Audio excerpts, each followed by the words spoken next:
Saludos, ingeniero. Este es el proyecto de nuestro grupo. A mí me corresponde explicar lo que es el funcionamiento del programa.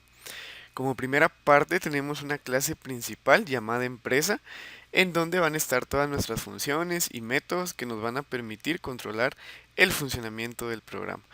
El primer método que tenemos es el método init, en donde nosotros recibimos los atributos que nos pide el ejercicio. En este caso serían los nombres, los apellidos, el código único de identificación, el sexo, el salario, el tipo va a ser el tipo de empleado que estamos ingresando, si es un vendedor o es un albañil, y el estado, en este caso si es un albañil, el porcentaje que trabajó, y si es un vendedor, el monto de la venta que realizó.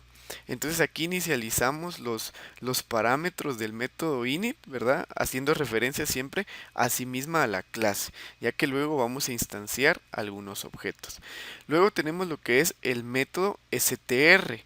El método str nos va a permitir devolver una cadena, ¿verdad? Una variable en donde vamos a almacenar todos los cálculos y ya los resultados finales para que se puedan visualizar en lo que es la pantalla del programa.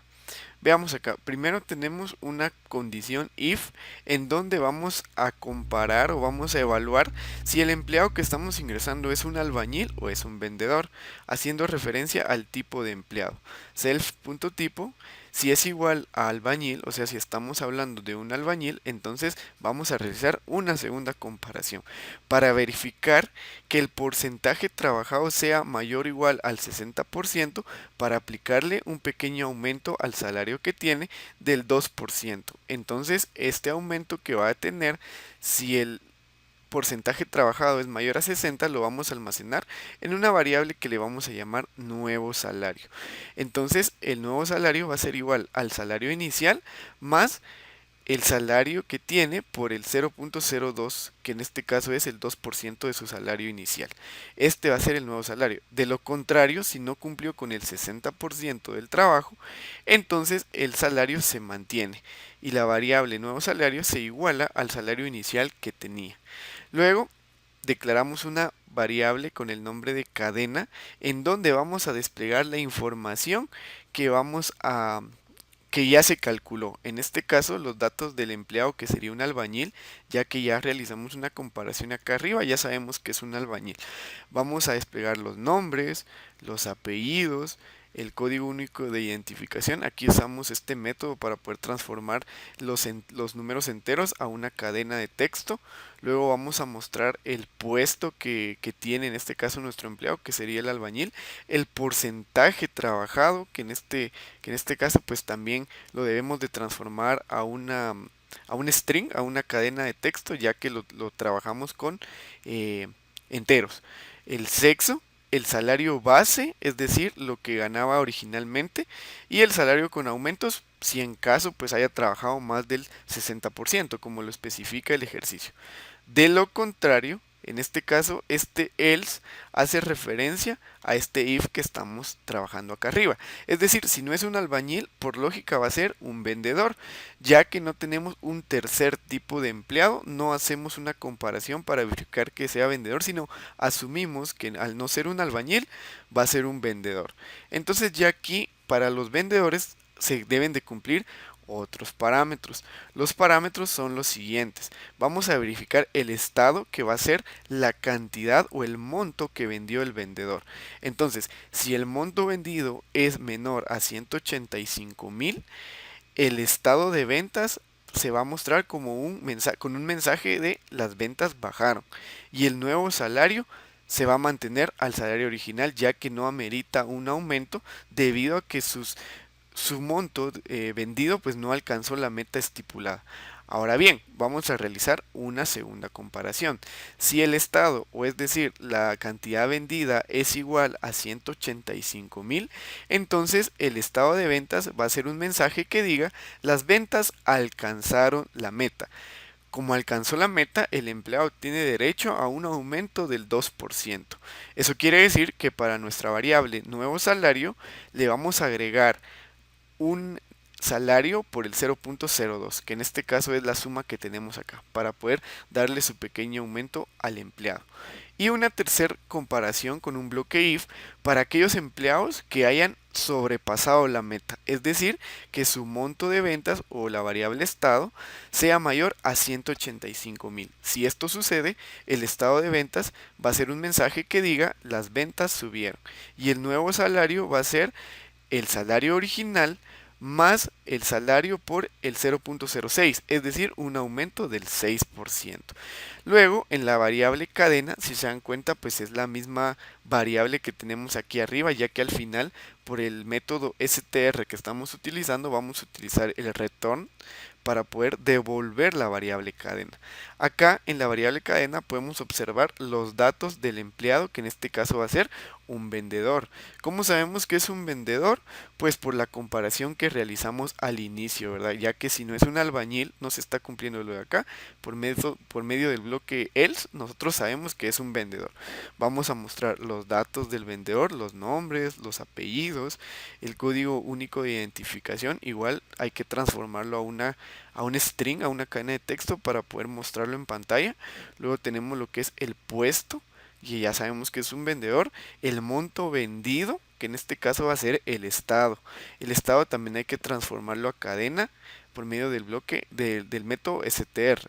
Luego el estado de ventas. El estado de ventas va a ser el mensaje que nos pide el ejercicio que nosotros mostremos, ya sea que las ventas disminuyeron, se alcanzó la meta o se sobrepasó la meta de la venta, ¿verdad? Luego el sexo lo vamos a mostrar también en pantalla, el salario base, que para hacer referencia y que nosotros sepamos si hubo o no hubo aumento, comparándolo con el salario con aumentos que vamos a tener acá, que sería la variable nuevo salario. Eh, en ambas tenemos que utilizar el método str para poder mostrar o convertir los enteros a texto. Luego tenemos acá este return cadena, que independientemente si sea un albañil o sea un vendedor, pues nos va a devolver lo que es la variable cadena, que en este caso pues ya nosotros verificamos con las condiciones, cumpliendo siempre los requisitos que nos pide el ejercicio. Ahora bien, vamos a instanciar, vamos a crear objetos y los vamos a instanciar con la clase empresa, que es lo que teníamos aquí arriba. El ejercicio nos pide que mostremos al menos 5 empleados, y acá tenemos nuestros 5 objetos llamados empleado 1, empleado 2, empleado 3, 4 y 5, instanciados con la clase empresa, enviando siempre los parámetros necesarios, en este caso los nombres, los apellidos, el código único de identificación, el sexo, el salario, el tipo de empleado y el estado, que en este caso para los albañiles va a ser el porcentaje trabajado y para los vendedores el monto o la cantidad vendida. Por último, vamos a imprimir en pantalla empleado 1, empleado 2, empleado 3, empleado 4 y empleado 5, que al final pues ya la clase empresa se va a encargar de realizar los cálculos correspondientes. Veamos si funciona o no funciona nuestro programa. Vamos a correr el programa y acá tenemos entonces la información desplegada en pantalla. Voy a hacer un poco más grande esto y vamos a ir comparando acá. Lo primero que nos despliega el programa son los datos del empleado albañil. Tenemos los nombres, Carlos Mariano, los apellidos Marroquín Meléndez, el código único de identificación, el puesto que tiene dentro de la empresa, el porcentaje trabajado. Como es del 65%, este empleado tiene derecho a un aumento del 2%. Es sexo masculino, su salario base es 2.500 y su salario con aumentos es 2.550. Podemos observar que se le calculó el aumento que nos pedía el ejercicio que realizáramos por haber trabajado más del 60%. Luego tenemos un segundo albañil. Este segundo albañil, llamado Douglas Estuardo Hernández Martínez, con el código único de identificación de acá, desempeña el puesto de albañil, pero solo laboró o solo alcanzó un porcentaje del 50%. Eso quiere decir que este empleado no merece o no se ganó el aumento. Por lo tanto, su salario base es de 4.000 y su salario con aumentos sigue siendo de 4.000. Para nuestro tercer empleado, tenemos a Helen Dayana Montufa Rivera con el código único de identificación de acá. El puesto que desempeña es de vendedor y el monto vendido es de 150.000. Por lo tanto, el estado de las ventas es: las ventas bajaron, lo que nos pedía el ejercicio. Siendo una venta menor a 185.000, debemos demostrar este mensaje. El sexo es femenino, su salario base es de 3.500. Al no haber alcanzado la meta, su salario se mantiene en 3.500. Veamos ahora para nuestro cuarto empleado, Daniel Alexander Porras Santos. Tenemos el código único de identificación, desempeña el puesto de vendedor, el monto vendido es de 185.000, es decir, es exactamente igual a la meta que debía alcanzar. Por lo tanto, las ventas alcanzaron la meta, que es el mensaje que nos pide el ejercicio. Sexo masculino, su salario base es de 4.200. Al haber alcanzado la meta, este empleado se merece un aumento del 2%. Por lo tanto, su salario llega a 4.284. Podemos ver el aumento que tiene debido a la cantidad o el estado de ventas que alcanzó. Y por último tenemos a nuestro quinto empleado, que es Carla Gabriela Nájera Figueroa, con un código de identificación que está acá. Desempeña el puesto de vendedor, el monto vendido es de 200.000, es decir, sobrepasó la meta que estipulaba el ejercicio. Por lo tanto, el estado de ventas es un mensaje que dice: las ventas subieron. El sexo es femenino, su salario base es de 7.100 y llegó o se ganó un aumento de lo que es el 6% de su salario. Por lo tanto, de su salario base, que es 7.100, llegó a 7.526. Y esta es la explicación del ejercicio, esperando siempre que sea de su agrado. Este es el trabajo de nuestro grupo.